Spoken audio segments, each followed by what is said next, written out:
All kinds of stuff ready for you here at Computer Talk Radio. The website, computertalkradio.com, computertalkradio.com, and of course, the phone number, because I am a nerd. I'm a total computer nerd. It's 888-NERD, 888, that's 888-6373-888. Coming up later on this hour, Keith M. Sedor and I are going to talk about one of his pet peeves, and that is people who update their systems too fast. It doesn't matter whether we're talking about Windows, iPhone, Android. Well, not so much Android, because very few people can update Androids right away when the new releases come out. But you've got the idea. We're also going to talk about, could a hacker really kill you? And also movies. Imagine this. Being able to watch a movie without all of the violence, or maybe without all of the love scenes, or maybe the language in your own home, and it automatically gets censored out. We're going to have Neal, Harmon, and David Quinto of a company called VidAngel. We're going to have them on next here on Computer Talk Radio. But as we always do, first, the news. Almost always. Sometimes we'll do like a full hour of content only, but that's another story. Anyways, the news, a number of different things. Someone else got hacked in the news yet again. This time it was a White House staffer, and their email was hacked, and a number of things got out. Hillary Clinton's private schedule, Michelle Obama's passport, and a bunch of other stuff. And some very revealing stuff has come out on this. And this is a continuing saga of people getting hacked, and I don't know if I should even bother continuing with this, because it seems like every time we turn around, somebody else is getting hacked. Someone who did not get hacked but is, well, facing arrest is Congressman Anthony Weiner, who has been sending messages again. Yes, those kinds of messages. Yes, even worse than before, to a 15-year-old. Yes, I don't even know what to say to this. This astounds me that he would experience the shame and continue on in the same vein. He would continue doing these kinds of things, and in this case, knowingly interacting with an underage young lady. Just boggles my mind. Now, moving on to the next item, in the same section of the country, I believe he's from New York, the NYPD is having a problem. So we put together computer systems on a regular basis, and some of these different computer systems are designed to run various sizes of companies. Sometimes they're small, sometimes they're medium, sometimes they're very large. The company you go with is going to decide, basically you decide which company you go with based on kind of the size of your company. One of the largest companies out there, one of the biggest names in accounting and tracking of different information and so forth, is a company called SAP. You may have heard of Epicor. You may have heard of SAP. There are a number of other competitors out there. It doesn't matter. In this case, SAP is having a problem. They have sold their system, multi-million-dollar evidence system, to the New York Police Department.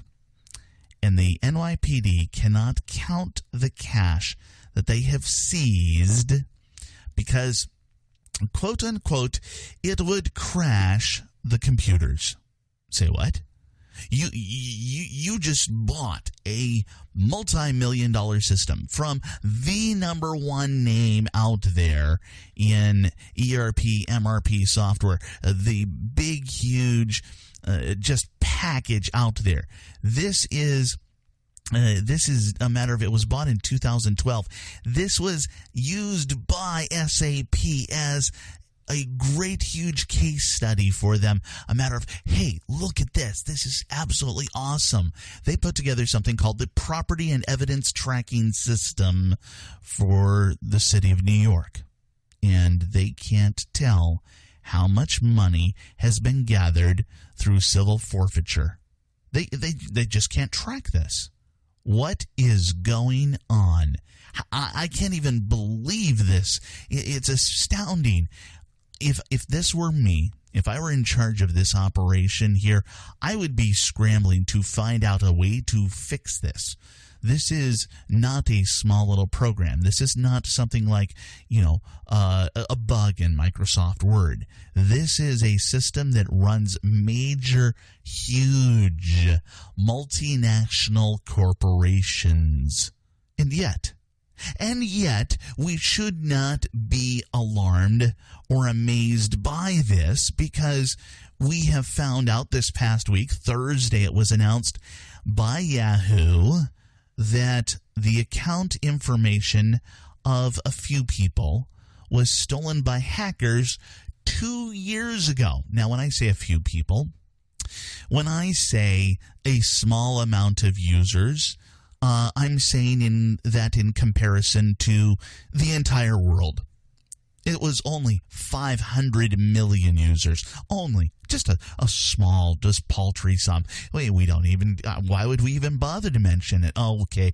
Well, because they are working with Verizon, and this is one of those things where Verizon Communications is spending $4.8 billion to acquire Yahoo.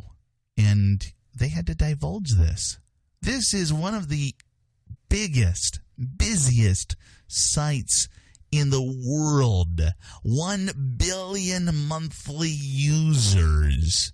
1 billion monthly users. Half of them, their information was released. Did they tell anybody? No, not until now. The interesting thing is, it was believed to have been a state-sponsored actor.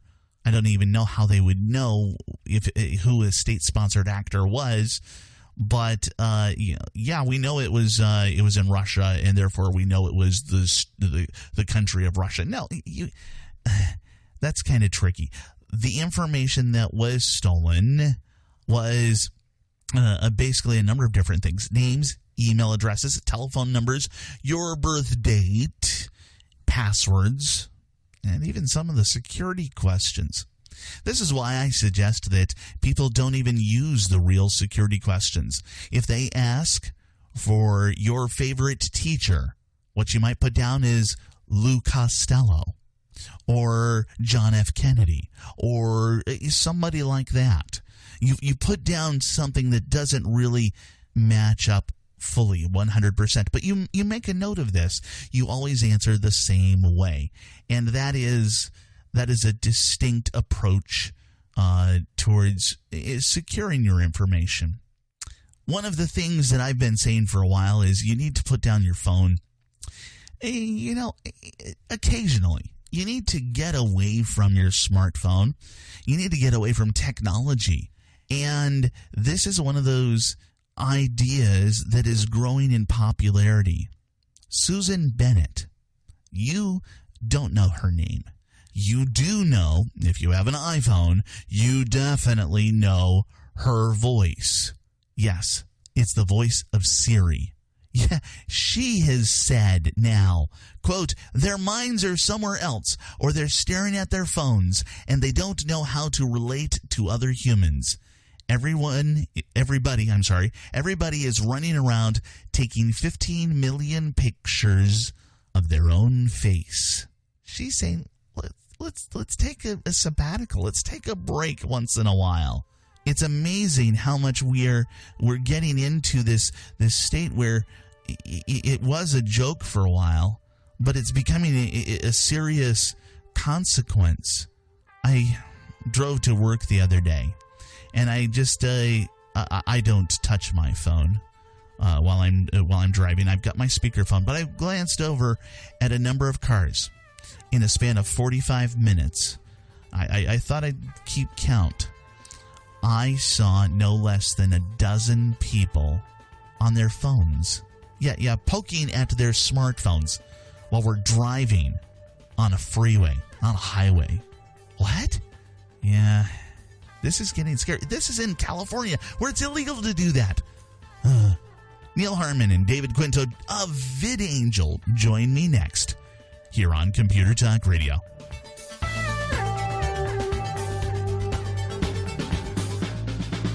Let me tell you about The Radio Factory, an exciting new venue for talk radio. It's the internet, the wave of the present. My name is Benjamin Rockwell, and I'm the host of a syndicated radio program, Computer Talk Radio, so I know the internet is here and now.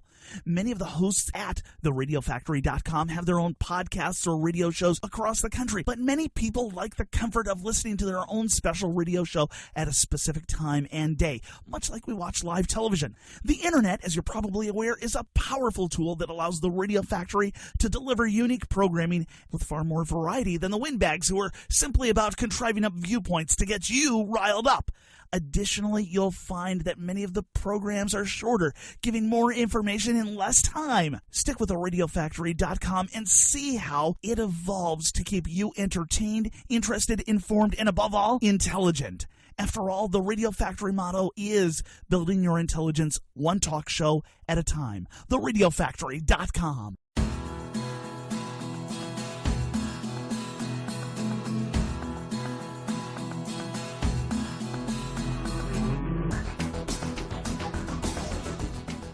The website, computertalkradio.com, computertalkradio.com. This is one of those interesting segments that I am I've been actually looking forward to this one because it's a segment that touches on some of the things that we deal with throughout our lives. Somehow, to me, it seems like our world has shifted a lot over my time, and this actually started, I think, probably before my lifetime. I know when I go back and I watch older movies, they seem to be well, sometimes there's even an issue of plot now that I think of it, but they seem to be clean, they seem to be wholesome, they seem to have redeeming values, and sometimes even today, we have movies that have redeeming values, but there's stuff that's thrown in, there's garbage that just sits there, and I sit there and I scratch my head. Why did they put that scene right there? Why did they put that scene in this movie? It adds nothing to the plot. It adds nothing to anything other than to appeal to some crazy idea out there. So I have two guests on. I have Neal Harmon, who is the CEO of something called VidAngel, VidAngel. I also have David Quinto on, and he is the I'm sorry, David, you're the General Counsel. You're general counsel for VidAngel, and I have them both on, one to talk about VidAngel, but also to talk about some of the problems that they're dealing with in allowing us, you and I, to watch movies the way that we want to watch them. Clean, without bad language, without sometimes just, I'll say, just scenes that should be left in the bedroom, or a variety of these different things. First off, David, how does all this work?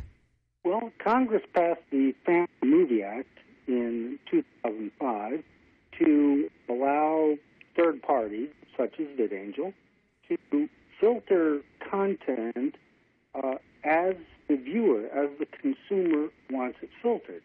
So if you would like to watch a movie using VidAngel, you would subscribe to VidAngel's service. You buy a movie for $20, although I should say that when you're finished, you can sell it back to VidAngel for essentially store credit. So the bottom line cost to watch may be just $1 or $2. Having selected the movie, you then choose the filters you would like applied. VidAngel has over 80 filters. You can choose them all. for various types of language, for violence, for smoking, drugs, sex, nudity, all sorts of things. So you choose the precise filters you want to have applied for the experience with your family, and Angel will stream the movie to you exactly as you have requested. Wow! So essentially, you have a chance to watch a movie that may be a matter of PG-13, and then after the editing, essentially, it would wind up being more of a PG-rated, or perhaps even potentially, could I say, as far as G-rated? Of course, it's up to the viewer. It's up to the consumer. By selecting some or all filters, you can remove all manner of offensive content and make it completely G. There are several soundtracks in a movie. The Angel technology focuses on the particular soundtrack that has voice. So if there are words that you don't want to hear or don't want children to hear, those words will be muted, but you'll hear the rest of the sound, the music, or whatever else is happening in the background. If it's content, then, if it's a visual scene, then the movie will just seamlessly skip right over it as if it weren't there. I'm sure most, if not all, your listeners have had experience of watching a movie on an airplane. Movies on airplanes are filtered because the airlines don't know whether the passengers watching them are going to be 5 years old or 55. Sure, yeah. For odd reasons, the studios have never permitted filtering for viewing at home. Which is, to me, that seems actually kind of strange. I remember growing up, I watched the movie Blazing Saddles on broadcast television, and I remember just finding it absolutely hilarious. Now, mind you, yes, it was cleaned up. There were certain things that they had to tweak out for it to go on to broadcast television. Of course, later on in life, I found out, it gets a little bit crazier than that. Than what I remembered. The funny thing actually was that because they shortened it up somewhat for television, they had to cut out some scenes. They had some additional scenes. You guys probably don't have the access to that kind of stuff, but they had additional scenes. So I actually love the broadcast version of Blazing Saddles more than I do the regular DVD kind of release that you would get today. It seems more fun. Neal, would you like to comment on that? Well, I totally agree. One of my favorite movies is Cinderella Man, and that's a movie about a boxer who is super successful and then gets broke in the Great Depression, and then he works his way out of it. And his coach has a New Yorker mouth, and I love the movie. It's one of my favorite movies. It's the very first movie, as we were created Angel, that we tagged for filtering. And I enjoy the movie more. I enjoy it more when I don't have to be peppered by his New Yorker mouth. But it's a great movie either way. But with family, definitely preferable without the coarse language. So, Neal, we've got about 2 minutes left in this particular segment. Would you give me sort of a quick overview of how you came to developing VidAngel? How did you start off, and how did we get to where we are today? Well, that's a great question. I grew up in a out in the middle of nowhere in Idaho, and in a farming community, and we had to move the antenna just right in order to get reception for television. We only had the 3 major networks, and my parents were very strict about content that came into the home. So we grew up in a culture that was that way, and when we were older, why isn't there? Well, let me back up one second. we loved when Clean Flick and Clean Films and a lot of companies sprouted up in the early 2000s, late 1990s with edited DVDs. And we loved watching those and getting the edited DVD version of the movie and watching it together as a family. And then those companies were all shut down in 2005.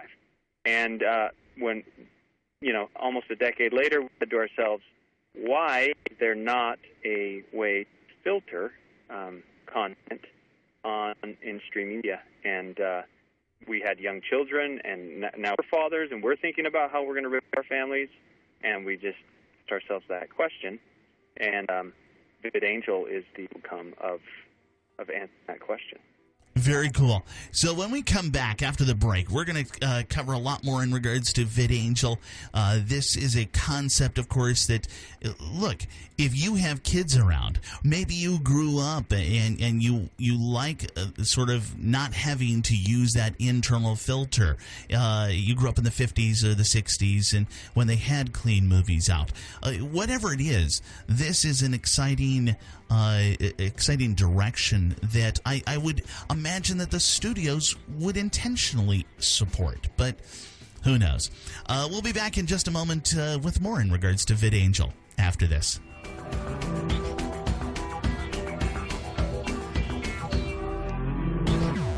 I'm constantly looking for the right place to get computer hardware. It's not easy, as there are so many stores that have gone out of business, so many shady characters online, or they're simply not capable of handling diverse needs. In 1979, two guys got together and built a computer company that could serve your nerdy needs. Micro Center. The wide range of products at Micro Center includes even the latest of Raspberry Pi, Arduino, and other hobbyist-level computers. They also have drones. They've got them in all price categories, from toys to, oh boy. Look, you're looking for console gaming, home automation. Micro Center's got that. Hardware, software, accessories, or, well, whatever. It doesn't matter. From Apple to Zyxel, Micro Center has what you're looking for. 25 stores across the nation, or you can check them out online at microcenter.com. That's microcenter.com.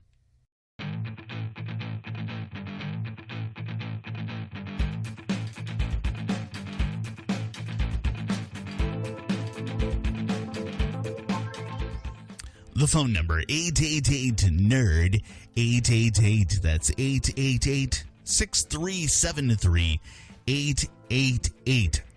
I have Neal, Harmon, and David Quinto on from VidAngel, and in a nutshell, this is a service which they go through, and however you want to watch a modern movie without certain elements, whether it might be language or violence or the bedroom stuff, whatever it is, they have the way to provide that movie to you a little bit more clean, a little bit more wholesome, a little bit more appropriate for your 8-year-old versus your 18-year-old. And Neal, this is one of those things where you guys have this extremely long history of this. What are some of the ways that you've been dealing with the studios to try to do this? That's a great question. So historically, the studios have not been happy with their content being altered in any way, and we as a company believe that the directors have the right to publish their content in the public sphere however they choose. Mm-hmm. But as soon as content enters the home, then we believe that the family's rights trump the director's rights. Sure. That has been passed in federal law with the Family Movie Act. So we have, as a company, our goal as young fathers has been to provide this service where the family has ultimate control over their media in their home. And we've attempted to pay the studios in every way that we know how, and the studios have sued us for the only way that they'll allow us to pay. Now, let me just explain. Sure. So we have tried to pay the studios through streaming licensing fees, which is the way that traditional companies are able to stream movies. Mm-hmm. We've tried to do that through Google by partnering with Google and having their streaming licenses pay the studios and then provide the filtering technology. The studios wouldn't refuse to allow Google to do that. We tried building a streaming technology on top of Google Play using a third-party API, an application programming interface. It's just basically a fancy way of Google allowing developers to create neat stuff on top of their system. And that system was stopped by the studios. So the final way that we managed to figure out how to pay them was buying Blu-rays and DVDs. So when you come to vidangel.com and you see a movie you want to watch, for example, Captain America Civil War, or you go, you select the movie, and when you buy it, you're actually purchasing a Blu-ray or a DVD that we have in the VidAngel Vault. And then you're able to set your filters and then watch your customized filtered movie in the privacy of your own home. That's how VidAngel works. That's how we pay the studios. But the funny thing is, the studios are suing us for the only way in which there is to pay them. Now, it's kind of funny because you're trying to find a way that will appeal to them. You're trying to work with them and provide their content to people who want it just a little bit safer, a little bit cleaner. Well, it's not just a little bit, Benjamin. A lot cleaner honestly, sometimes. The majority of our people and the majority of the movies watched on our system, in reality, they wouldn't have watched the movie without filters. Sure. So they're new sales. These are new sales for Hollywood, and our logical business brain says new sales are good. This is more revenue for Hollywood, but the part that we don't understand is that the artists in Hollywood don't like their work changed. So the Congress, because of this clash of cultures, where they just want their art to be just exactly the way they want it in the home, and they want you to experience it the way they want you to experience it at home, and families want to have the authority in their home, Congress stepped in and they passed a law. That's how VidAngel operates, is through that law. Yeah. One of the things that I find very interesting, I'm just I have over on one of my screens here, I have just a list of the movies that are coming in September. You don't have just the latest and greatest, which, I mean, there are a number of them that are the latest and greatest, but some of these movies go back quite a ways. Let's see here. I see Executive Decision and First Night, which are great movies. And yes, there's certain things that some people might have issues with. In the Line of Fire.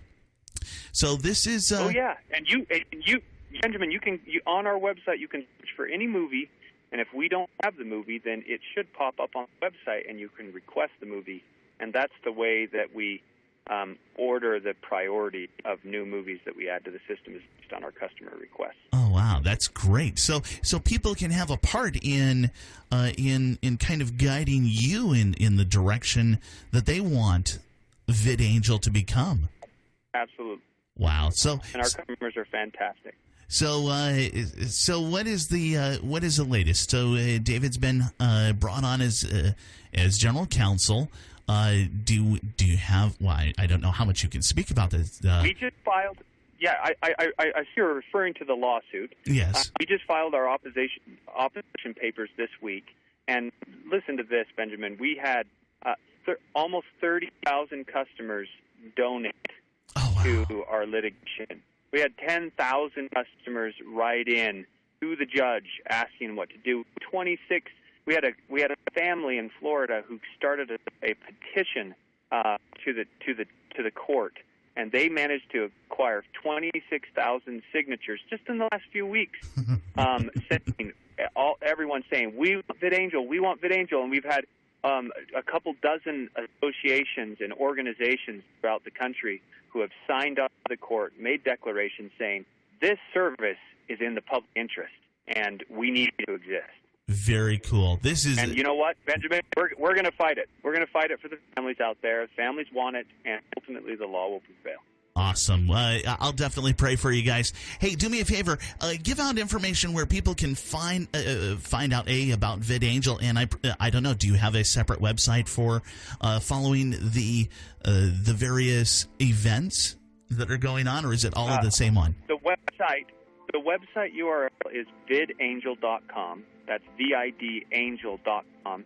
On the website, you can find a link that is about the lawsuit just at the bottom of the page. Yes, I see it right there. Lawsuit. Oh, wow. Yep. Very cool. You can follow everything that's going on. Yep. Very cool. Neal, David, thank you very much for coming on.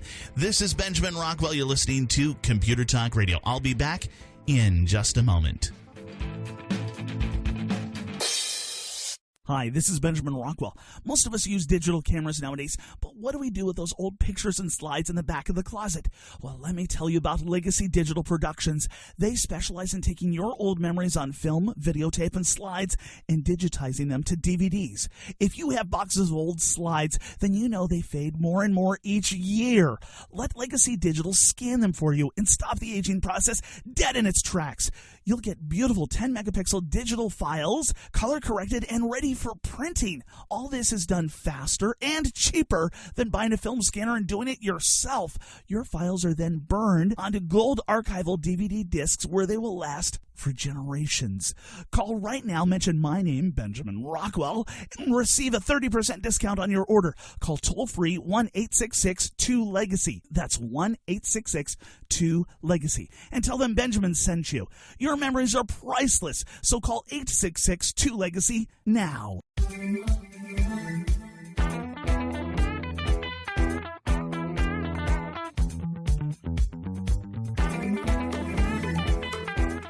Keith M. Sedor is a Mac. Benjamin Rockwell is a PC. I think a fanboy fight is about to start. The website, computertalkradio.com, computertalkradio.com. If you have any questions, any kinds of comments for us, whatever it is, just go to the website, scroll on down to where it says Contact Us, and that will take you to a new page. Fill out the information, call us, whatever it is you want to do. Again, computertalkradio.com. Keith M. Sedor joins me now. And Keith, boy, were people surprised when they did their upgrade on iOS 10. Well, what was it that for just the first hour? Yes, there were people who did not follow my advice and decided to be the early adopters, aka the guinea pigs. And because there was a problem on Apple's end with the download servers, there were people who wound up with iPhones as bricks. Paperweights. Precisely. Yeah. Now, to their credit, Apple corrected the issue right away, and there were no further incidents following that. But that having been said, for those people who just couldn't wait a day or two or a weekend, a few hours probably would have done it. Just a few hours. You get what you paid for. You decide you want an early admission, you get the knocks that come with it. Sure, yeah. This is one of those things that you have preached on this particular topic for a long time. It is. I have espoused the virtues of waiting to upgrade your operating system for a number of years. The bottom line is this, Benjamin. If your machine, which is finely tuned, updated, and has most of the major bugs exorcised from it, that you use day in and day out to accomplish certain things. It's a tool for accomplishing tasks. If this machine of yours does what you need it to do, and this is Mac or PC, this advice goes across the aisle. If this machine does what you need it to do on a daily basis, and there is no must-have feature in the next version of the operating system that you would upgrade to, then leave it alone. Wait.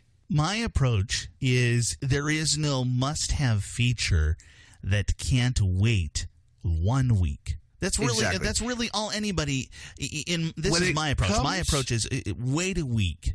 After a week, you will have heard some tale of disaster which will tell you to hold off, to wait until something happens. I know you go a bit further. You go you say basically no. What are we at? What number? 10.12.0? When it comes to iOS, to the operating system for the mobile devices, I generally think a week to 10 days is a reasonable time to wait. Yeah. When it comes to your computer, it's a little bit different, and I haven't really put my finger on why it's different, but my gut tells me this is an entirely different animal. Number one, it's because they don't rush software updates out as quickly for the Mac as they do for the iOS devices, because so many more people have iPhones than have Macs at this late stage in the game. Yeah. So my rule of thumb generally has been to wait until at least the .2 or .3 revision of any particular version of Mac OS. Okay. So going all the way back to 2003, when Mac OS 10 10.3 Panther was released, the previous version of the operating system, Jaguar, was at 10.2.8. And it was after all 8 of those bug fixes and patches, they'd finally gotten Jaguar to the point where it was fully ready for prime time. And going forward with each successive operating system, and keep in mind that Mac OS Sierra is now version 10.12, I've had well over a decade to make a comparison, to compare and contrast, and to set some policies and procedures and to create a set of best practices that I've discovered that on average, it's best to wait until at least the .2, if not preferably the .3 revision before upgrading to the next version of Mac OS, because your fully matured previous version is usually somewhere between the .5 and .8 version. That means that many patches, bug fixes, corrections, and revisions have been applied to that previous version. It is stable and rock solid. In the Windows world, we've got something sort of similar for the people who want to go the conservative route. What we do is we tell them, wait until Service Pack 1. Well, that is now changed. It's now called the anniversary release, which is basically a year after Windows 10 came out. They came out with this big, huge release, which updated a bunch of things, but that's kind of the Windows side of it. Sure. You're not actually waiting a year for operating system updates. Now, the updates are the incremental updates to the major system upgrade. So an upgrade is when they go from Mountain Lion to Mavericks to Yosemite to El Capitan to Sierra. Those are upgrades. An update are the small little point release patches that they have in between. And I definitely recommend letting a couple of those patches be applied, because basically what happens is, number one, I don't know if our listeners have ever looked at the size of the updates, but they weigh in between 500 megabytes to as much as 2 gigabytes. So if you think about the size of the updates, they're huge, which means they have corrected a lot. And it's not just one of them. All of them weigh in that big. So when you've got a situation where the updates are that big, that tells you that they're correcting a lot. So if you can wait 1 or 2 of those cycles, and we're only talking a couple of months, enjoy the fact that you've got a mature operating system because you've upgraded your old one. And when we get to the .2, .3 revision, then you go. Very cool. I'm Benjamin Rockwell. And I'm Keith M. Sedor. I can be found at mymacguru.com and facebook.com/mymacguru. I'll be back with more Computer Talk Radio in just a moment. Years ago, I found a web hosting company that fit my needs as a computer nerd, as a radio show host, and just a normal person. Recently, though, it was clear to me that it was time to upgrade. But I had a choice between my old plan and the new one at 7 times the cost. It was that awkward point where I could choose between a sip of water or being dunked in a pool. I searched around, comparing the many options for someone like me. After searching around for 3 weeks, there it was, SiteGround. In proper fashion, I tested their customer service, their knowledge, and their willingness to do things the right way. The SiteGround salesman made sure that I didn't overbuy and get a 50-gallon bucket when a 32-ounce soda would do. These guys know WordPress, Joomla, and regular standard websites. These guys at SiteGround are awesome. SiteGround.com. Site, S-I-T-E, ground.com.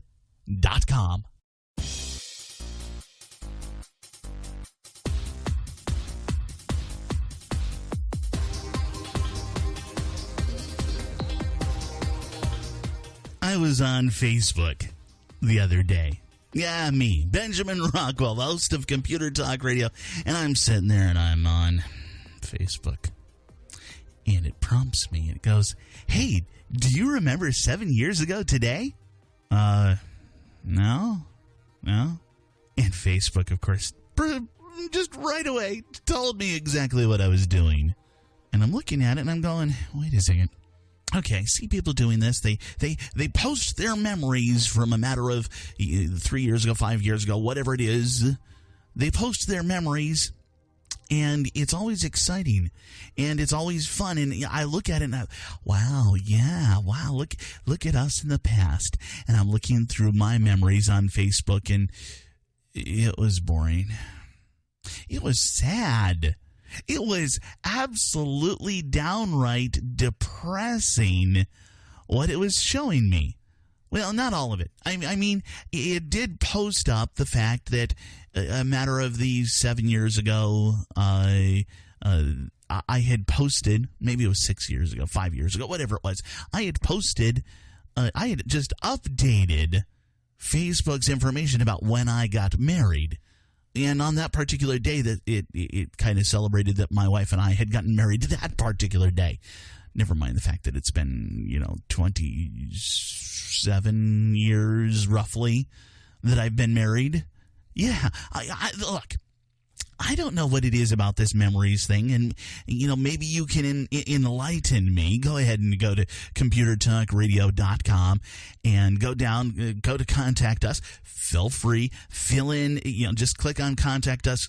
Give me your thoughts, your light of wisdom as to why I should care about what I did 5 years ago on Facebook.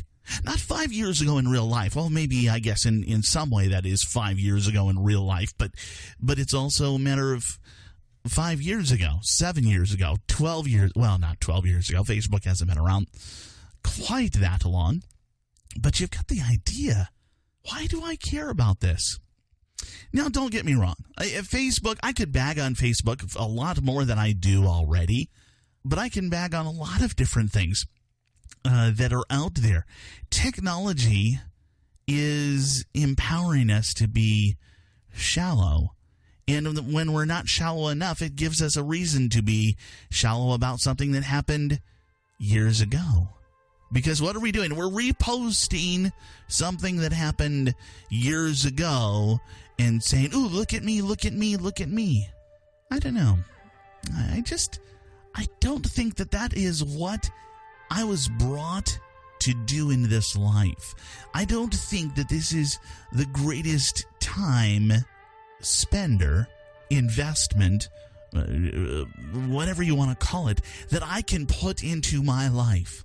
We should all look around. We should all take a step back. I understand a daily post, or no more than a post a day, something very interesting, something positive, something warm and inviting for your friends.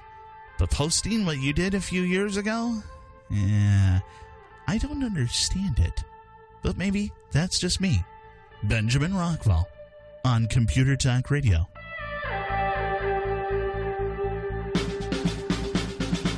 Let me tell you about The Radio Factory, an exciting new venue for talk radio. It's the internet, the wave of the present. My name is Benjamin Rockwell, and I'm the host of a syndicated radio program, Computer Talk Radio. So I know the internet is here and now. Many of the hosts at theradiofactory.com have their own podcasts or radio shows across the country, but many people like the comfort of listening to their own special radio show at a specific time and day, much like we watch live television. The internet, as you're probably aware, is a powerful tool that allows the Radio Factory to deliver unique programming with far more variety than the windbags who are simply about contriving up viewpoints to get you riled up. Additionally, you'll find that many of the programs are shorter, giving more information in less time. Stick with theradiofactory.com and see how it evolves to keep you entertained, interested, informed, and above all, intelligent.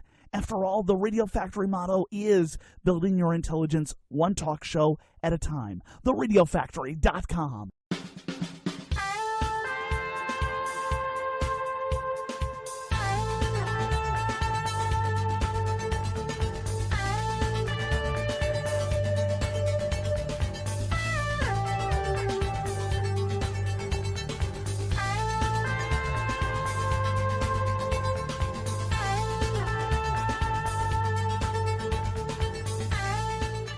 The phone number 888-NERD-888. That's 888-6373-888. I am a computer nerd. Yeah, that's right. I enjoy doing this. I enjoy talking about computers and technology, but I also really enjoy the concept of working with all kinds of different hacks. Now, let's stop right here. Let's take a side detour here. I'm going to go to the dictionary, the electronic dictionary, dictionary.com, of course, and go to hack. Hack. Now, this is actually on number 7. We have to go all the way down to 7 because when we start talking about this is a computer term. Oddly enough, there are, under the word hack, there are, oh wow, it keeps going, 28 different items in regards to hack. And some of these have to do with verbs and nouns and so forth. But let's go down to number 7. To hack. To modify a computer program or electronic device or write a program in a skillful or clever way. Okay, so basically, developers have hacked the app. I hacked my iPhone to do some very cool things. I did whatever. And this is just, there's a website called Life Hacker. And that's just hacking your life. That's just changing things that you deal with. Now, that's part of the whole Gawker Industries, and I hope they hang around because that actually is one of my more favorite websites out there, lifehacker.com. And another type of hacking is to circumvent security and break into a network, a computer, a file, whatever, usually with malicious intent. Criminals hacked the bank's servers yesterday. Our team systematically hacks our network, that's called penetration testing, by the way, to find vulnerabilities. Now, let's talk about this in a little bit more detail. Hackers have been around for as long as computers. Well, actually, no, they've been around far before computers, because part of this is changing something from what people expected. Some hacks used to be pranks. A matter of hacking not necessarily a computer, but just a scoreboard at a football game or something. There are many stories of college football teams hacking their opponent's scoreboard. So there are many different meanings to the term hack and also hacker. And the old meaning used to be just anyone, a hacker, used to be just anyone skilled with computer code. Now, today we frame this in 3 different categories: the white hats, the black hats, and the gray hats. Think of the old Western movies. And the hero, he used to wear a white hat. He would use his skills to write code to help people. The black hat, he would have that big, huge mustache, and he would use his skills to write code to hurt people. And the gray hats were everybody else.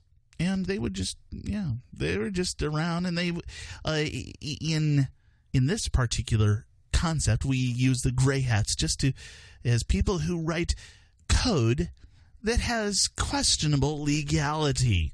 And they're playing around. They're messing around. They may be destructive, but they're not intending to hurt people, and they're not intending to make a whole bunch of money, and so forth and so on. Now, today, I'm going to talk about the more common meaning, the black hat. This is a guy who will hack into a computer illegally, and this is something that actually used to be considered a minor crime. Now, today, we've tacked on bigger and bigger penalties for this, and they've become major crimes. Hackers actually used to be typically teenagers with lots of time and skill, and they had no place to invest this. And they were actually seeking admiration and respect from many people in the IT community. Now, the internet is far more open than it used to be, and hackers are stealing information, and they're causing people lots of headaches. They're costing lots of time and money. And for this reason, hacking is now a felony, or at least a major misdemeanor in most areas, and I'm talking around the world. Now, it has gone in a number of different directions in that people are hacking as part of their jobs for the mafia. Is it really a job if you're working for the mafia? I have no idea. But the Russian mafia is famous for this. Chinese actually have an organized syndicate that we would call a mafia that's doing this. Now, a lot of this stuff can get serious. We've been concerned for a long time about the financial risk of hacking, but we're now starting to look at scarier areas. What if someone hacked the navigation on an airplane with Wi-Fi? Well, okay, this is unlikely. We say it's possible someday, maybe, but we're not really seeing stuff like that. Why aren't we seeing stuff like that? Because most of the airplane systems, well, it was considered, hey, let's do this, let's do that. They've realized that would actually open it up for vulnerability. There is no Wi-Fi involved in flying an airplane. They don't have any commonality in the systems. They intentionally keep them isolated. So we're not going to see stuff there, but we are possibly going to see some interesting areas where people have tied into wireless connections because of monitoring systems. What's an idea? Well, pacemakers. That's actually one distinct area. My niece, she had a heart monitoring device, and that was wirelessly connected. You could connect to it. The doctor connected to it via a form of Wi-Fi or Bluetooth. I'm not sure which. But there was some interesting discussion there when she had that. A matter of, yeah, this is accessible. And for a while there, they were just saying, okay, we'll just send out the information. We don't have to encrypt this. And that would include a lot of different personal information about the person wearing the device. Now, fortunately, my niece didn't have any of that situation, but this for a while there, this was something that identity theft could be made easier for that. But let's go to the next levels. What if someone could reprogram that pacemaker? Reprogram it, and hey, let's run this a little faster. Yeah, check it out. He's having heart palpitations. Yeah, that's kind of sick. And yet, that was one of the things that they were concerned about. You'd have to be close to the person to program that pacemaker. But, yeah, they realized that it was hackable. They did realize it was a situation where they needed to make some adjustments, and there were a lot of protections already in place, so it would make it very difficult. But it's that proof of concept that actually gets put out there that can kind of scare us along the way. Here's another one. Telesurgeries. This is a potential item here. Doctors will perform surgery from across the country using robotic hands. And what if somebody hacked those hands and, did something bad? Now, these ideas are pretty far-fetched, but we're starting down these roads where telesurgeries are happening now. And this is something that we need to be aware of. Your prescription information is listed on computers. It used to be that it would just be listed with your pharmacy. Well, I can tell you right now, not only is it listed with my pharmacy, but it's also listed with my insurance company. And it's all tied into each other. So if I go to my health coverage website, I click on a button and it sends all the information and exchanges it over to the pharmacy benefits website, which then exchanges it over to the actual pharmacy website. It's all one trail all the way through. Nurses, pharmacists, they all have computers with lists of all of these different things of who gets what prescription and so forth. What would happen if somebody had hacked the computers along through there and changed my prescription? Why do we say that? Well, yeah, because that prescription that is there and that I can access through my medical website, all that information came in from my doctor through computer. I could get some weird medicine that I'm not supposed to get. Yeah. Traffic lights are controlled by computers. What if somebody hacked in and changed the lights? We've seen that in a number of different movies. People are on various equipment in hospitals and even in homes. What if somebody just hacked the power system, turned off these devices the old-fashioned way? Yeah, computers have done a lot of great things for our lives, and they do create new dangers. But I will tell you this much. Most of the time, we're protected. There's a lot of stuff. So, it's not something you should worry about, but you should be aware that when somebody says, I need to make sure nobody can hack this, yeah, you have to let them do it. This is Benjamin Rockwell. You're listening to Computer Talk Radio. I'll be back in just a moment. Let me tell you about The Radio Factory, an exciting new venue for talk radio. It's the internet, the wave of the present. My name is Benjamin Rockwell, and I'm the host of a syndicated radio program, Computer Talk Radio. So I know the internet is here and now. Many of the hosts at theradiofactory.com have their own podcasts or radio shows across the country, but many people like the comfort of listening to their own special radio show at a specific time and day, much like we watch live television. The internet, as you're probably aware, is a powerful tool that allows the Radio Factory to deliver unique programming with far more variety than the windbags who are simply about contriving up viewpoints to get you riled up. Additionally, you'll find that many of the programs are shorter, giving more information in less time. Stick with theradiofactory.com and see how it evolves to keep you entertained, interested, informed, and above all, intelligent. After all, the Radio Factory motto is building your intelligence one talk show at a time. theradiofactory.com.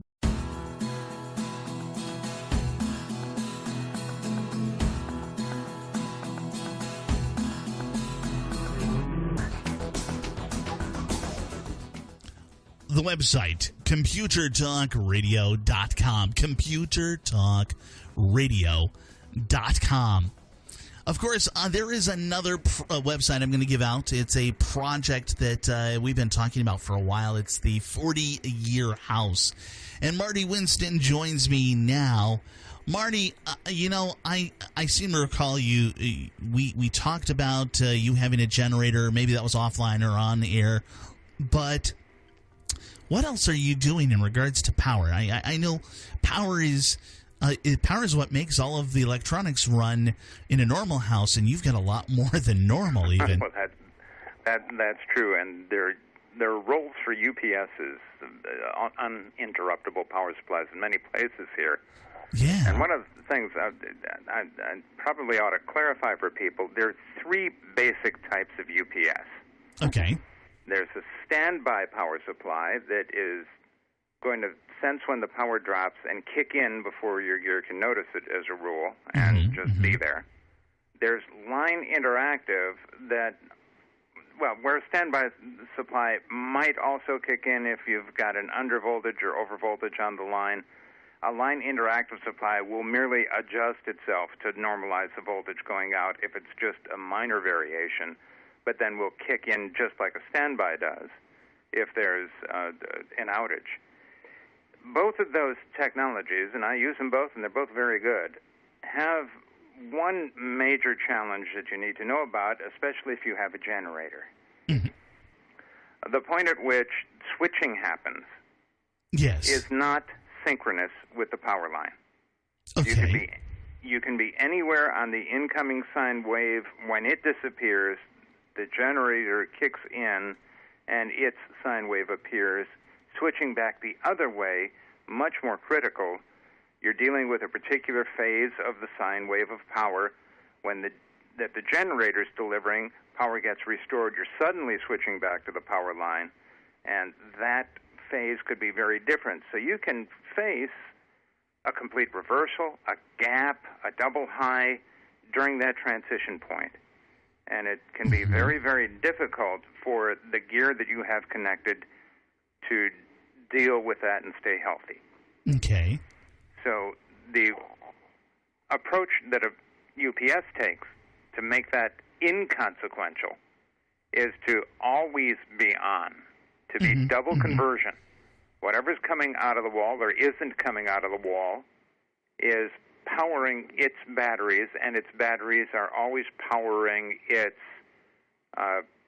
alternator, if you come right down to it, or the inverter. So the AC power that comes out of it is always coming out of being created within it. double conversion or Okay. continuous All right. online UPS. And when you have a generator, that's important because, especially on the return to power, that bad glitch can present a danger to some equipment. Sure. Now, we will have in the house a high-temperature capable Falcon double conversion UPS at the apron of the driveway, hidden in one of the pillars there. In the control center above my desk in the bonus room, we will have 2 Trip Light and 1 Cyber Power continuous online UPS. Nice. To cover the gear there. Meanwhile, throughout the house, a little bit in the crawl space, a little bit in the attic, we have our DC power cores, which are a standby UPS connected to a computer PSU, power supply unit, providing 3.3, 5, and 12 volts to the automation in the house. So we're dealing with a total of, I think, 10 UPSs, maybe 12 in the house. Wow. You know, that just boggles my mind, considering most people, they'd be hard-pressed to say that they even have one. I've got that little small box. It's just barely bigger than a shoebox. That powers my computer or something like that. This is, I guess. I'm starting to think. I'm guessing about 1 in 4 people probably have those, and that would be probably it. This is really something that we should all be thinking about, because how much do we all rely on electricity? Indeed, and I want to add, I mentioned standby supplies and using those with computer PSUs. A computer PSU doesn't know the power is gone for 17 milliseconds. That's the hold-up time. Okay. And if you do the math, 17 milliseconds is 1 cycle at 60 hertz. One power cycle. That's how long it takes. A standby supply switches in 4 milliseconds. 4 times faster. Okay. So standby is fine if you have a power supply capable of handling those shifts and changes, and that's pretty common in computer power supplies. That said, game consoles have trouble with it. You know what? I didn't think about that. They're applying the electricity a lot differently, and of course they're dealing with different kinds of power supplies than what we've got in our standard desktops and so forth. Right. I would go with at least a line interactive, but if you can, and you need to have to keep playing that game during the power outage, exactly, I would go double conversion. Also, load splitting is a good strategy. If you have, I have a desktop computer, and I drive 3 monitors and a whole bunch of other scanners and stuff with it. Yes. So I have 5 UPSs at my desktop right now. Nice. So you're prepared in case you totally lose power. You can probably do pretty much everything except, maybe even hit the internet, too, at the same time. Couldn't you? That's on its own UPS. It's on its own UPS. I love that. You're thinking like a business person. This is what I do at the office. I've got it all set up from my office because it's a long run to where our internet is. I have no less than 1, 2, 3, 4, 5 UPSs, so that my computer can stay on its UPS, and I can put it all together to go on out and hit the internet. Nobody else can. With one exception, with one exception to my current configuration, every UPS is from Cyber Power. Yeah. Okay. And if you shop them, I think you're going to find they're the only brand with a 5-year warranty. I've been quite pleased with Cyber Power. Cyber Power is kind of a new name to a lot of people. How long have they been around? Oh, they've been around a good long time. They've been around retail for, I'm guessing 15 or 20 years. It's just the other guys spent a lot more money on their advertising or something like that. Well, there have been some shifts in ownership as well. Okay. Here's your secret decoder ring. There's a brand A, a brand B, and a brand C. Brand A is the one most people know about. They were bought by a German concern. Their quality assurance and quality control did not do well, and they've had reliability issues and, because of that, reputational issues that have emerged. Brand B comes from a large concern that has products all over computer stores, and they have kind of that reputation for cutting corners on the value engineering end of engineering. So I'm always suspicious of the deliverables there, and I've had experience with some of those units that didn't quite live up to the promise. Yeah. And like you, the first time I tried Cyber Power, it was like, where have you guys been? Yeah, exactly. they really know how to do things right. I've been quite pleased with the stuff I've seen coming out of them. That is, of course, over there the voice of Marty Winston. He is the brain behind the 40-Year House. Well, the website 40yearhouse.com. This is Benjamin Rockwell. You're listening to Computer Talk Radio. I'll be back in just a moment.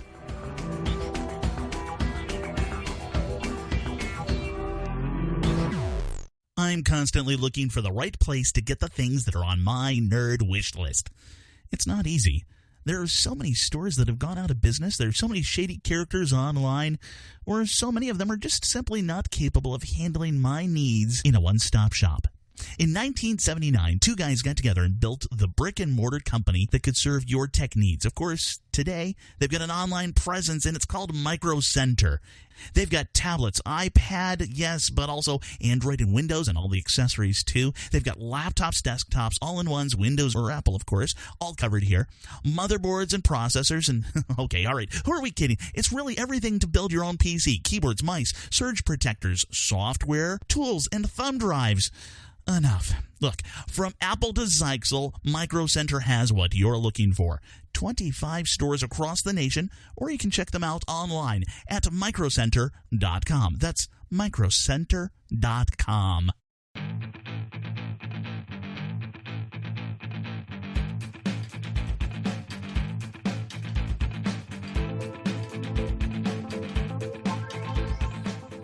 The website, computertalkradio.com, computertalkradio.com. That's how you can reach myself, Benjamin Rockwell, the computer nerd. Yeah, that's right, I'm a nerd. Fine, whatever. You can reach me there.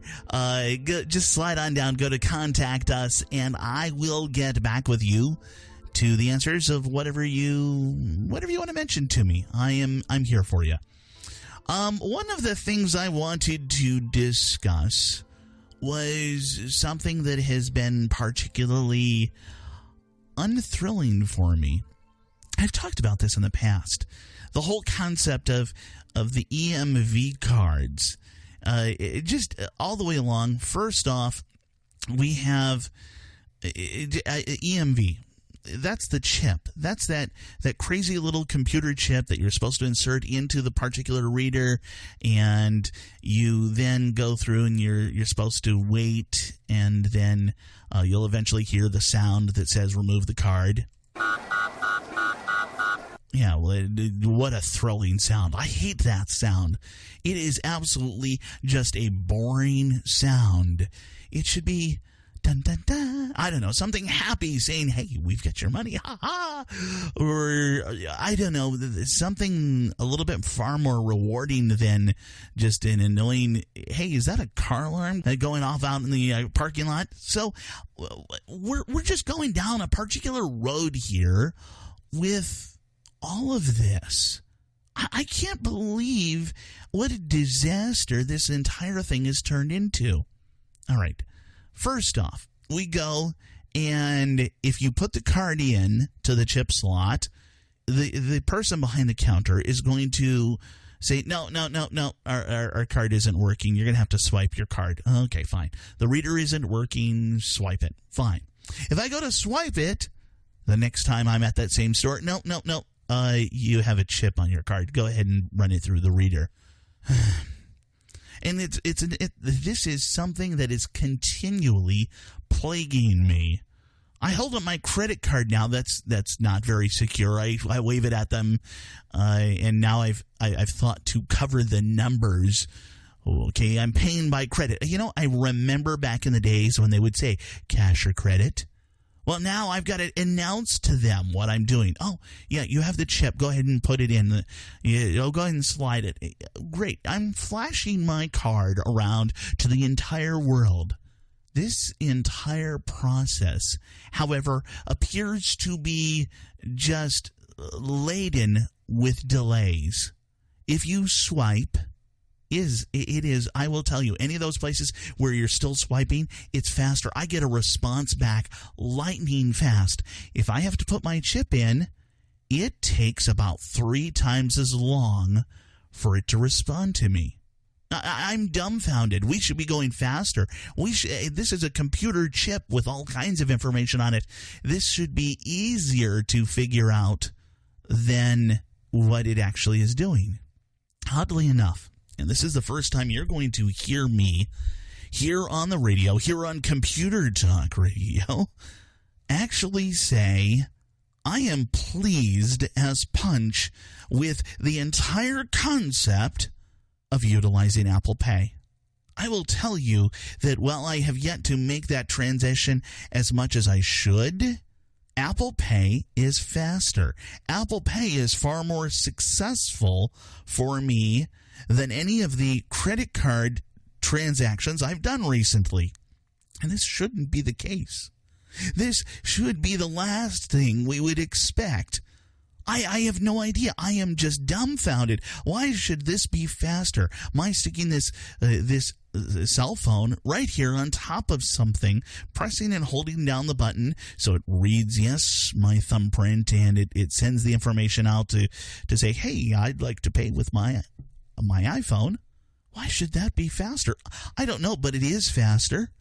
I get a buzz almost immediately from it, not from my phone. Yeah, my phone vibrates. It just, hey, that's success. That's awesome. This is wonderful. I have a theory, and I don't know if it's reality or something else. I have no idea what is going on. But my biggest theory is whatever kind of information that they're dealing with the chip, whatever kind of transmission that's going from here to the bank and back, they weren't prepared for this. Somewhere along the way, they said, okay, we've got to have 2 sets of computers. One set of computers that's going to take in any information that's a swipe card, and one set of computers that's taking in anything that's chip-based, and probably even a 3rd set of computers, the ones that's taking Apple Pay. But Apple Pay is probably paying for those computers. Apple Pay is probably the ones who are in charge. Apple is in charge of all of that computing. Of course, they're famous for being a computing company, not a money company. So therefore, it goes right away.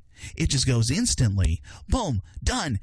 Hey, merchant, you got your money. Hey, customer can have his stuff. All done. I remember the whole concept of the chip was we wouldn't have to sign. Well, now we're having to sign, and we're having to wait for that chip.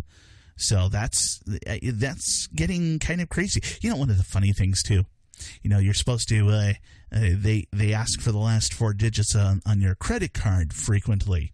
So you swipe it, okay, instead of the clerk swiping it, you're swiping it, but now they still have to read the last 4 digits of your the last 4 digits of your credit card number. So therefore, they're still getting control of your card. They're still looking at it. Or even worse, yes, I need to see the last 4 digits. I need to see your driver's license. I need your blood type. I don't know. It's all crazy. It is all gone just absolutely bonkers. The scarier thing that I see down the line is something that I don't want to have happen. And that's the chip. That's that little computer chip that they'll stick underneath your skin, right in your hand. And you say, oh, that'll never happen. That'll never arrive here. That will never be the case. And yet, it's actually already happening. Yes, over in Europe. Guess where the CMV started? Yes, over in Europe. Yeah, that should be a wake-up call for us all. This is Benjamin Rockwell. You're listening to Computer Talk Radio.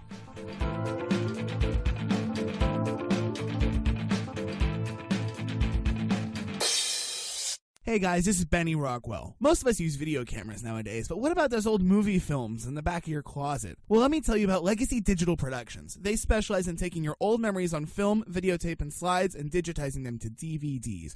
Imagine Grandpa's old 8mm and 16mm films that are just sitting in a box getting old and fading away. Legacy Digital will clean and recondition those films, capture them digitally frame by frame, and then produce beautiful DVDs of your precious memories on long-lasting, archive-quality discs. They don't use a projector, and your films can't be damaged in the process, the best available for families like yours. The final results are gorgeous. What better way to preserve those precious memories for future generations? Call right now, mention my name, Benny Rockwell, and receive a 30% discount on your order. Call toll-free 1-866-2-LEGACY. That's 1-866-2-LEGACY.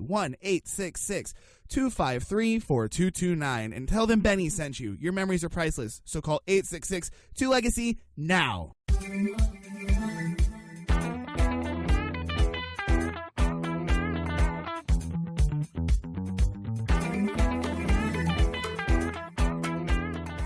The website, computertalkradio.com, computertalkradio.com. Steve Keske joins me now, and wow, that was quite an incident that happened this past weekend. And I understand you've got some stuff that a tech tie-in to the incidents in New York. I guess you know what we can say. We can say it. The pressure cooker and the other different explosive devices and so forth that happened. Yeah, that's true. But what I want to get into is the police end of it. Sure. Yeah. And in this case, the fact that the police department finally figured out who the bomber was. Yeah. And they put out an emergency alert to everybody in the city on their smartphones. Yes. Now, that's an interesting approach because normally they save that for something like Amber Alerts, where a child has been abducted or something like that. They save that for impending terror attacks. Well, not that we've actually had an alert for something like that, but that's what it's supposed to be for. In this case, it was kind of interesting that it was after the fact, and they sent out, just a brief little announcement, right? That's it. All they did was they gave a name and a telephone number. Did they do a picture even on that? No, I guess not even a picture. Oh, wow. But you see, the point being is the fact that they could reach out and touch all these people's smartphones in a blink of an eye. Yeah, and yet they didn't provide enough information. There was something, though. Didn't they tell people to Google his name or something? No, all they did was they said that he was a wanted man, how old he was. Oh, they gave that if you see much. him, Okay. to call. Wow. And to me, what makes this so amazing is I've lived with all this technology. I've grown up with all of this technology. Sure. And the whole idea that for as long as I've been alive, the police have always wanted ways in which they could reach out and touch people to let them know what's going on before something happens.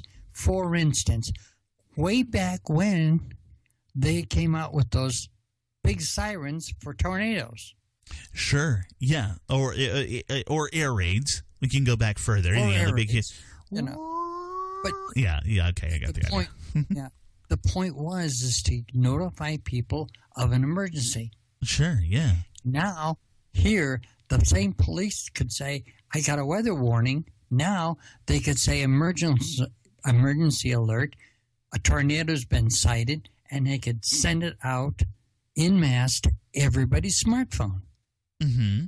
The technology is basically there so that you have instant mass communication of danger. Yes.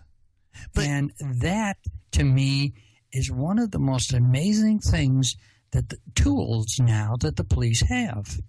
I do like that. I do like that we're leveraging those tools.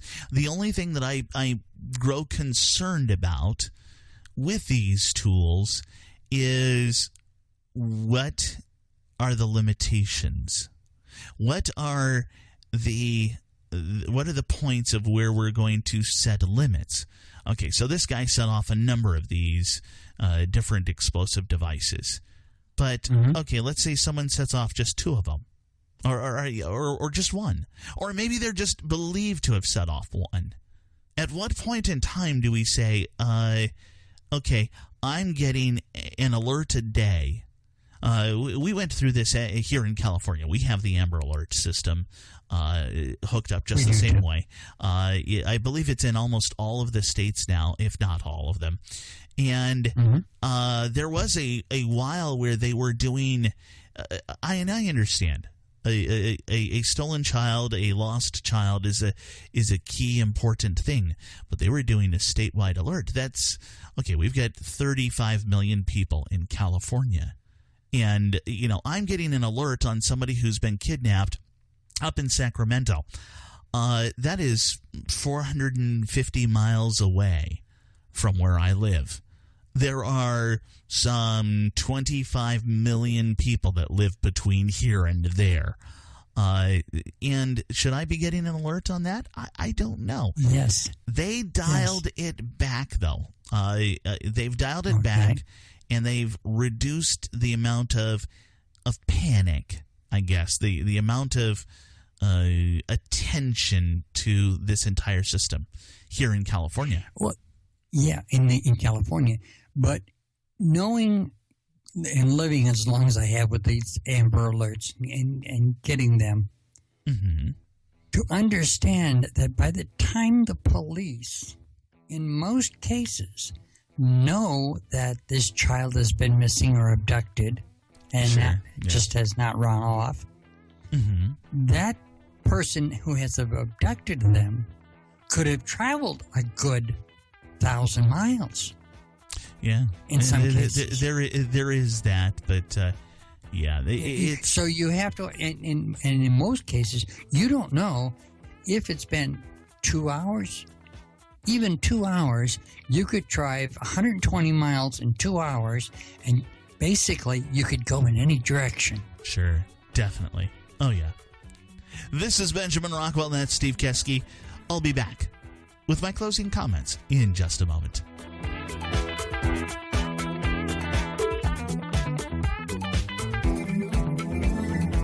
Years ago, I found a web hosting company that fit my needs as a computer nerd, as a radio show host, and, well, a normal person. Recently, though, it became clear to me that it was time to upgrade. I had a choice between my old plan and the new one at 7 times the cost. It was that awkward point where I could choose between a sip of water or being dunked in a pool. I searched around, comparing the many options for someone like me. After looking for 3 weeks, there it was, SiteGround. In proper fashion, I tested their customer service, their knowledge, and their care, their willingness to do things the right way. The SiteGround salesman made sure that I didn't overbuy and get a 50-gallon bucket when all I needed was a 1-gallon bucket. The folks at SiteGround know WordPress, Joomla, and more. SiteGround.com. S-I-T-E ground.com for your web hosting needs. SiteGround.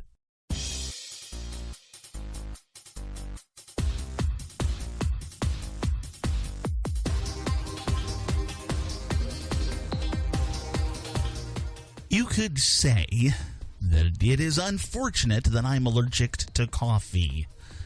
Yeah, I'm allergic to coffee. Go figure. I used to love coffee, but to this day, just the smell. I never really truly got sick off of coffee, but I started feeling ill every time I finished a cup of coffee. And it actually was not a caffeine issue. It wasn't a decaf issue, because I consume caffeine in a number of other places. It appeared to be something directly relational to coffee itself. This past week, it was actually kind of fortunate because I smell coffee. I can smell somebody brewing coffee.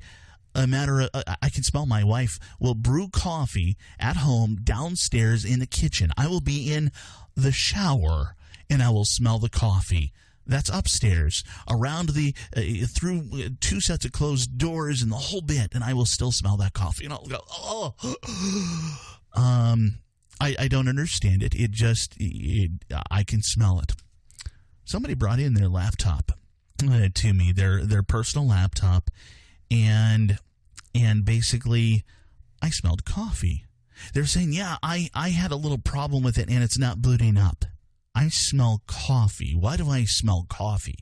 Well, it's one of those things where, don't worry about that. No, I smell coffee. Why do I smell coffee? I spilled coffee in the laptop keyboard area. There's this rule out there that a cup of coffee on your desk will destroy your laptop beyond all recognition. I have seen this countless times. I actually had this happen to me personally a number of years ago. It was coffee back when I was drinking coffee. That was 15 years ago, at least, because that's about how long it has been since I actually had a cup of coffee. But here's the thing. I will tell you right now, you spill something in your laptop, your computer is pretty much toast as it is right there. If it still is wet when you turn on that laptop, you run the risk of destroying all hope, all chances of anybody ever recovering anything from this. Okay, maybe not. I do want to paint it as kind of a dire situation. You really do not want to mess with this. The big trick there is you take that laptop and you put it outside in the sun for a long time. Not in the oven. You put it outside in the sun. Not really. You want it someplace warm. Someplace where everything is going to evaporate away from it. Yes, it's going to be a sticky mess. Yes, it's going to be a problem. Yes, there is a chance that everything is gone anyway. But there is a potential hope that if everything dries out nicely and you fess up, you tell your technician, hey, this is my problem, this is what happened, we can take that hard drive out. We can recover that data, hopefully. We can basically save all of your information, but you have to tell us up front. If we power it on and it shorts out, yeah, we could wind up catching the laptop on fire or something kind of bad. Yeah, kind of bad. This is Benjamin Rockwell. You're listening to Computer Talk Radio. We'll catch you next week. Let me tell you about The Radio Factory, an exciting new venue for talk radio. It's the internet, the wave of the present. My name is Benjamin Rockwell, and I'm the host of a syndicated radio program, Computer Talk Radio, so I know the internet is here and now. Many of the hosts at theradiofactory.com have their own podcasts or radio shows across the country, but many people like the comfort of listening to their own special radio show at a specific time and day, much like we watch live television. The internet, as you're probably aware, is a powerful tool that allows the Radio Factory to deliver unique programming with far more variety than the windbags who are simply about contriving up viewpoints to get you riled up.